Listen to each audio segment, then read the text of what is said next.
नमस्कार, मैं Anil Maurya RS point पे आप सभी का बहुत बहुत स्वागत करता हूं। My dear friends and my dear student, आज का हमारा टॉपिक है वेक्टर्स। वेक्टर्स के 5 इंपॉर्टेंट क्वेश्चन आज हम इस लेक्चर में करने वाले हैं। हर एक क्वेश्चन को बेसिक फंडामेंटल के साथ समझने का प्रयास करेंगे, क्योंकि ये ऐसे क्वेश्चन लिए हैं जो अक्सर आपसे एग्जाम में पूछे हुए जाते हैं। तो आइए इनके हर एक क्वेश्चन को बेसिक फंडामेंटल कंसेप्ट को समझेंगे और फिर आसानी से इसको करने का प्रयास भी करेंगे कि कैसे हम कर सकते हैं। हर एक क्वेश्चन का क्या फंडामेंटल कंसेप्ट है। ओके, तो आइए शुरू करते हैं। वीडियो हेल्पफुल हो तो प्लीज लाइक एंड शेयर जरूर कर दीजिएगा। देखिए, पहला क्वेश्चन क्या लिया है स्टूडेंट। पहला कह रहा है कि यू जो वेक्टर है, U V and W are linearly dependent vectors, then the value of K is. Linearly dependent का क्या मतलब है कि रैखिक स्वतंत्र है। मतलब दिए गए जो वेक्टर्स है ना, वो रैखिक स्वतंत्र है। और हिंदी इंग्लिश में लिखना थोड़ा टफ काम है, बट यह समझिए कि रैखिक स्वतंत्र सदिश। ठीक है, यू भी डब्ल्यू कैसे हैं, रैखिक स्वतंत्र सदिश हैं। तो के का मान ज्ञात करना है आपको। तो देखिए, लिनियरली डिपेंडेंट सब अब के का मान ज्ञात करना है। इसके लिए प्रॉपर्टीज क्या है। अगर 3 वेक्टर्स हैं तो what is the property of this, linearly dependent, independent, 2 type के क्वेश्चंस हो सकते हैं इसमें।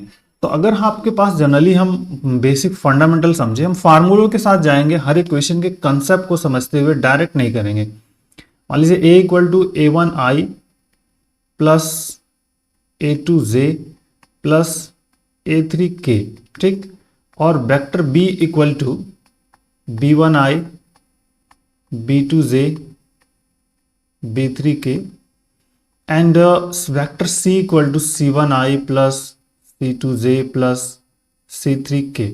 अगर ये 3 वेक्टर्स हमारे पास ऑलरेडी अवेलेबल हैं तो A B C are linearly dependent कब होगा, जब A B C are linearly independent या dependent if vector A B and C are linearly dependent. ठीक है, जब व्हेन डिटर्मिनेंट में इसको वैल्यूज को आप लिखेंगे, यहां पर is the A1 A2 A3 B1 B2 B3 and is C1 C2 C3 equal to 0। ये हो गया फार्मूला स्टूडेंट। लिनियरली डिपेंडेंट मतलब रैखिक स्वतंत्र है। तो इस केसेस में जो डिटर्मिनेंट मतलब आई जे के जो गुणांक हैं, बी में जो आई जे के गुणांक हैं, कोफिशिएंट है, और सी में आई जे के जो कोफिशिएंट है, उनका डिटर्मिनेंट हम फाइंड करें, so we get 0, then we can say that की इज अ लिनियरली डिपेंडेंट। और लिनियरली इंडिपेंडेंट क्या होगा, not equal to 0। Linearly independent की बात हम अगर करते हैं कि vector A B C are linearly independent, तो अगर ये डी आपका मान लीजिए डिटर्मिनेंट्स है, अगर ये डी है, सब या डेल्टा लिखते हैं हम, सिंपली डेल्टा है, तो that is the delta is not equal to 0। अगर ऐसे केसेस मिल जाए तो आप कह दोगे कि ये आपका क्या है, लिनियरली इंडिपेंडेंट है। तो बस अगर ये रूल आप समझ गए तो बस क्वेश्चन तो करने में आसानी, कोई प्रॉब्लम से नहीं। क्वेश्चन प्रॉब्लम जो है ना, बहुत आसानी से कर पाओगे। आते हैं क्वेश्चन में। देखिए ये क्या दिया है, यू वी डब्ल्यू कैसे हैं, लिनियरली डिपेंडेंट है। मतलब ये वाली प्रॉपर्टी यहाँ पे फुलफिल होगी, सिंपल। तो जो वेक्टर्स दिए हुए हैं बस इनको लिखना है, तो इनको डिटरमिनेंट लिखना 1 माइनस 2 के, तो 1 माइनस 2 के लिख लेना है। और यहाँ पे 3 0 माइनस 2 और फिर 2 minus 1 minus 5, 2 minus 1 minus 5 equal to 0। ठीक है, लिख लेंगे बिकॉज, क्योंकि गिवन है कि vector u v and w are linearly dependent. तो उस केसेस में डिटर्मिनेंट की वैल्यू हमारे पास क्या हो जाएगी, 0 हो जाएगी, सिंपल। अब इसको आप सिंप्लीफाई कर लो एंड देख लो रिजल्ट्स क्या मिलता है। ठीक है, ये पॉइंट, ये एक्चुअल में वेक्टर जो है ना पॉइंट में लिखा हुआ है बेटा। तो वेक्टर ए जैसे यहाँ पे लिखा हुआ है, तो ए को आप ऐसे, जो यहाँ पे वेक्टर हमने A1I A2J लिखा है, इसको अगर आप पॉइंट में लिखना चाहें तो vector A is equal to ये A1 A2 एंड A3, इस तरह से लिखा जा सकता है। ठीक है, ये ध्यान रखिएगा। तो उसी तरह ये फॉर्मेट दिया हुआ है, तो इसको ध्यान, A1 A2 A3 B1 B2 B3 and C1 C2 C3 इस फॉर्म ऑफ वेक्टर्स के कंसेप्ट में दिया है। तो डिटर्मिनेंट निकाल लीजिए, सिंपल 1। यहां से देखिए इन दोनों का मल्टीपल हो जाएगा। अब बहुत आसानी से कंसेप्ट समझिए, इन दोनों का मल्टीपल में 0, 1 और -1 -2 का मल्टीपल करेंगे तो +2 हो जाएगा, लेकिन फिर माइनस होता है तो यहाँ पे -2 आ जाएगा, माइनस और फिर -2 पहले से प्रेजेंट होता है। अब ये टोटल कॉलम हाइड हो जाएगा और ये तो -15, ठीक, और फिर माइनस माइनस यहाँ पे -4 होगा, बट माइनस पहले से होता है तो +4 हो जाएगा, और प्लस के, और ये हाइड हो गया, ये हाइड हो गया, सिंपल, तो -3 -0 इक्वल टू 0। यहाँ हो गया -2 माइनस माइनस प्लस, यहाँ पे +2 और फिर ये -11 इंटू -11, ठीक, और प्लस में यहाँ पे आ जाएगा -3k इक्वल टू 0, ठीक। अभी हो गया -11 टू 22 और फिर -24 -3k इक्वल टू 0, ठीक है, दैट इज द इम्पॉर्टेंट। तो अब बेसिक फंडामेंटल हो गया 3k इज इक्वल टू 24 -24, तो k इज इक्वल टू हो जाएगा आपका -8, तो that value is here, k equal to आपका -8, ये रहा ऑप्शन डी वाला सही हो जाएगा। तो हमने क्या किया, सभी इसके क्वेश्चन के फंडामेंटल को समझ लिया और क्वेश्चन को बहुत आसानी से कर पाए हम। ओके, चलिए आइए नेक्स्ट क्वेश्चन पे आते हैं। टाइम आपको देना पड़ेगा हर एक क्वेश्चन का। फार्मूला अगर हमको सिर्फ एग्जाम के पॉइंट ऑफ व्यू से करना हो तो बहुत आसानी से कर पाएंगे, तुरंत कर सकते थे। देखिए IJK लिखा है तो एक फार्मूला हम जानते हैं ABC। ABC को हम क्या लिख सकते हैं, ABC अगर वेक्टर्स लिखे हैं तो इसका मतलब होता है कि vector A dot B cross C, ये ठीक है, स्केलर डॉट प्रोडक्ट से आपका। तो अब यहाँ पे देखिए इस फॉर्मेट में है। अब दूसरा फार्मूला आप जानते हैं, अगर ये सर्कल आपके पास है student, this is the I J और K, ठीक है, ये तीन आपके वेक्टर्स हैं। तो I cross J equal to क्या होता है, I क्रॉस J, क्लॉकवाइज चलना है, I क्रॉस J की वैल्यू होती है K, ठीक। फिर J क्रॉस K की वैल्यू क्या होगी I, और K क्रॉस I की वैल्यू होती है J। ये फार्मूला है, that is the important. I dot I 1, J dot J 1 और K dot K is also 1, ठीक।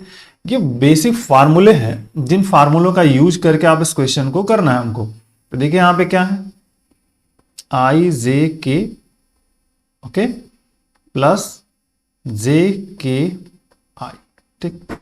तो अब इस फार्मूले को हम इस वाले के फॉर्म से कन्वर्ट करेंगे तो यहां पे क्या आएगा, simply I dot J cross K, ठीक है, ये वैल्यूज हमारे पास क्या आ जाएगी, I dot J cross K, इस वाले फॉर्म से जाएंगे, प्लस इस वाले में जाएंगे तो देखिए J dot K cross I, ठीक, दैट इज इंपॉर्टेंट। इसी वाले का यूज करना है, ये इंपॉर्टेंट है।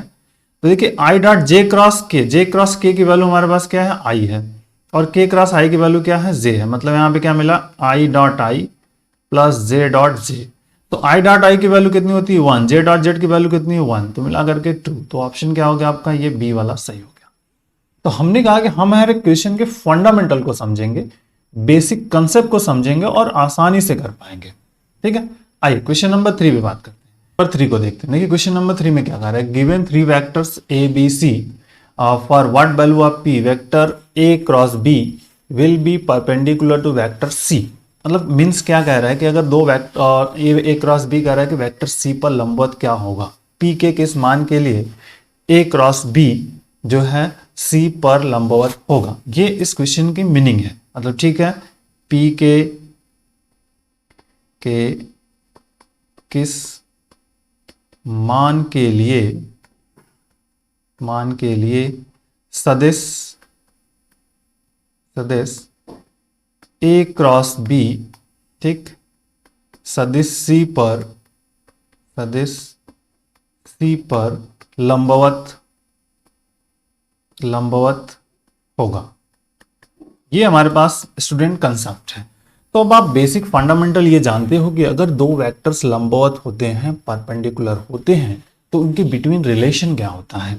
अगर टू वेक्टर्स परपेंडिकुलर हैं तो A dot B equal to 0 होता है, डॉट प्रोडक्ट। तो तरीके बहुत सारे हैं कि अब मतलब अगर दो वेक्टर्स मान लीजिए हमने वेक्टर A लिया, वेक्टर B लिया और इक्वल टू 0, तो अगर ऐसी कंडीशंस है that is the perpendicular cases. But यहाँ पे तो 3 वेक्टर्स हैं, तो 2 तरीके हैं कि अगर हमको A क्रॉस B परपेंडिकुलर, मतलब यहां पे क्या होगा कि A क्रॉस B, ठीक, इसके साथ में डॉट प्रोडक्ट और इक्वल टू 0, ये हमारे पास कंसेप्ट है, ये होना चाहिए। या इसको आप ऐसे लिख सकते हो C dot A cross of B equal to 0। 2 तरीके हैं हुए इस वेक्टर को लिखने।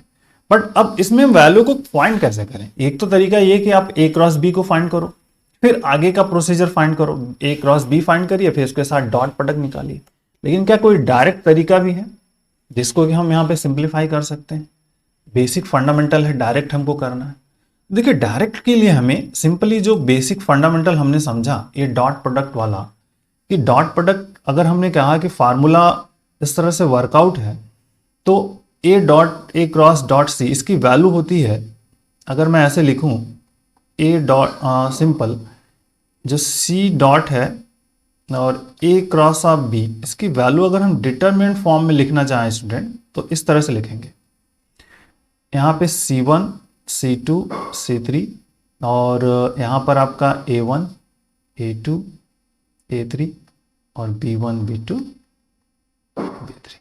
What C is equal to, यहाँ पे क्या है, this is C1I C2J C3K।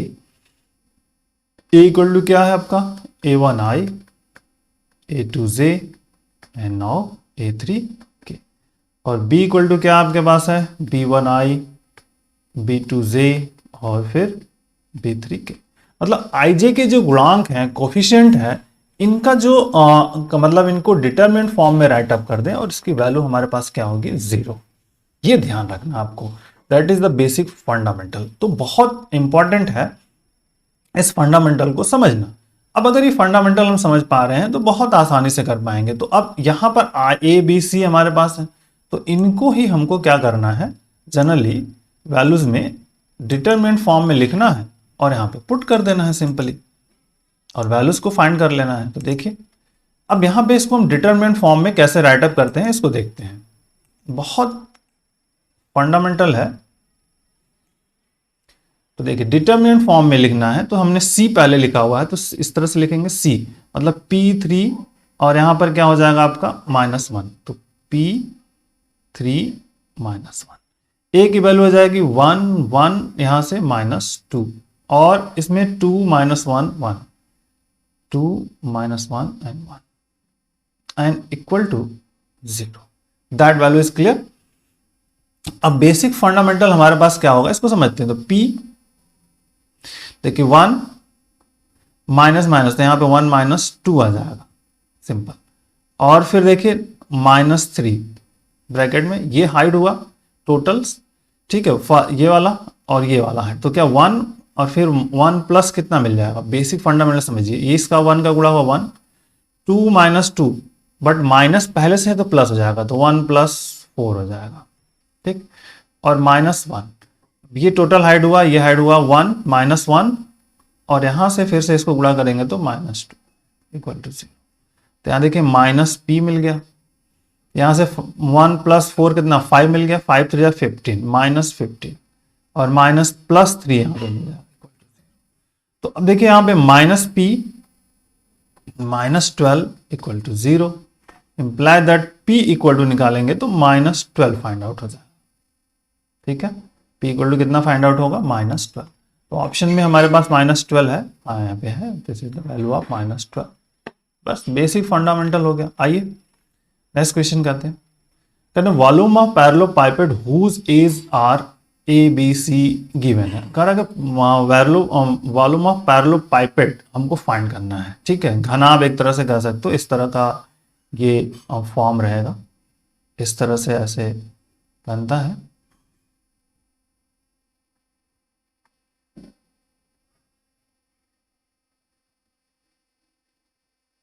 इसके एज दिए हुए हैं, सिंपली आप मान लीजिए ए है, ये B है और ये आपका C है, ठीक है, 3 वेक्टर्स ऑलरेडी दिए हैं।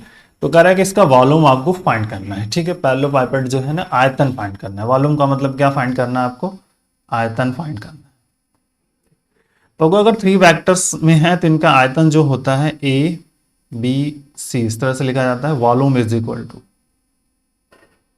ठीक है, is equal to A B C, या फिर आप बी सी ए कैसे भी लिख सकते हो, बी सी ए, ठीक, या फिर इसको आप लिख सकते हो सी A B, C A B, ये तीनों वैल्यूज आपस में इक्वल्स होती हैं, तो इन कोई भी एक यूज कर सकते हैं। But what value of this a B c की वैल्यू क्या होती है, इसको हम लिखते हैं that is the vector a dot b cross c, ये लिखा जाता है a dot b cross C.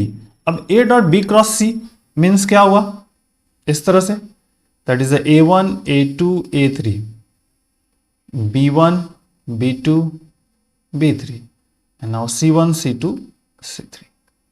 Way vector a के बारे में पता है, a one i a two j plus a three k, और बी इक्वल टू जो है b one i b two j b three k, और c equal to c one i c two j c three k. That is the important of vectors.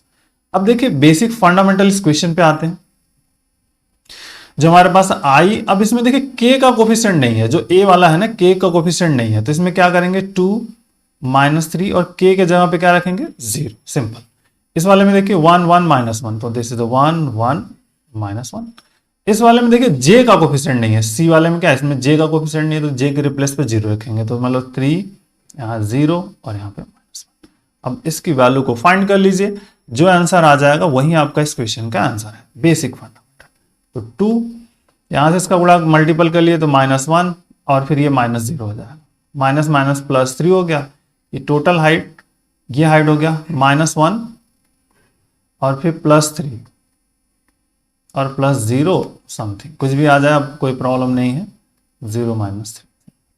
तो देखिए this is -2, यहां से क्या मिला -2 मिलेगा, और सर 2 मिला, और 2 3 6 +6, तो सिंपली हो गया 4। तो 4 क्यूबिक यूनिट कह सकते हो आप, क्यूबिक यूनिट, ठीक।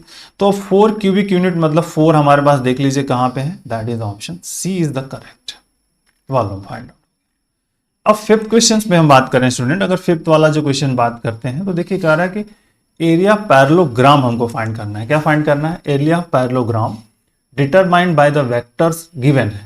मतलब आपको कह रहा है कि आप जो पैरेललोग्राम का मतलब हुआ है कि समांतर चतुर्भुज, समांतर चतुर्भुज का आयतन ज्ञात कीजिए। क्या करना है, समांतर चतुर्भुज का आयतन ज्ञात कीजिए जिसके वेक्टर के साइड्स दिए हुए हैं, वेक्टर्स दिए हुए हैं, साइड दिया हुआ है मतलब, ठीक है। तो उसका आपको एरिया फाइंड करना है सिंपली, मतलब ये पार्ट आपको दिया हुआ है इस तरह से, ठीक। तो ये वेक्टर ए है और ये वेक्टर आपका बी है, ठीक। तो एरिया जो होता है, एरिया हो जाएगा आपका mod of A cross of B होता है, modulus of A cross of B, ठीक। ये आपका एरिया का फार्मूला है। इस पैरेललोग्राम की एरिया अगर हमको फाइंड करनी है तो क्या होगी, ए क्रॉस ऑफ बी, जब उसके साइड दिए होंगे। डायगोनल दिया रहता है अगर, तो 1/2 d1 क्रॉस d2 होता है, बट यहां पर ये साइड दिए हुए हैं तो ये फार्मूला होगा। अगर आपके पास ये वाला सीक्वेंस डायगोनल दिया रहेगा, that is d1 and d2, ठीक है, d1 एंड d2। तो जब एरिया की बात होगी तो एरिया इज इक्वल हो जाएगा 1/2, now d1 cross of d2। But यहां पे साइड दिए हुए हैं, ये a और b दिया हुआ, मतलब a जो दिया हुआ है, a इक्वल टू कितना है 3i + 2j, ठीक। तो k नहीं है तो हम यहाँ पे 0 के लिख लेते हैं, और vector b is equal to हमारे पास क्या है 2j - 4k। तो अब इसमें i नहीं है तो इसमें हम 0i लिख लेते हैं, सिंपल बेसिक फंडामेंटल। अब a क्रॉस b पहले फाइंड करना है आपको, a क्रॉस ऑफ b। तो a क्रॉस b निकालने का तरीका आप सबको पता है, कैसे फाइंड करते हैं। यहां लिखेंगे i j k, i का जो कोफिशिएंट है a क्रॉस b में नाम यहाँ पे 3 2 0, यहाँ i यहाँ पे आपका 0 है, फिर 2 है, फिर -4 है, that is important. i cross 4 2 8 -8 और -0 -j, ये टोटल हाइट हो गया, ये हाइट हो गया सिंपल।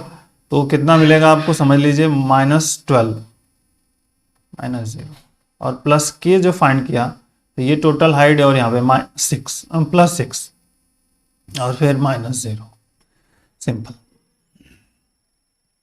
देखिए यहां से क्या मिलेगा -8i, ठीक है, माइनस माइनस प्लस 12j और प्लस 6k, ठीक, that value is the A cross of B.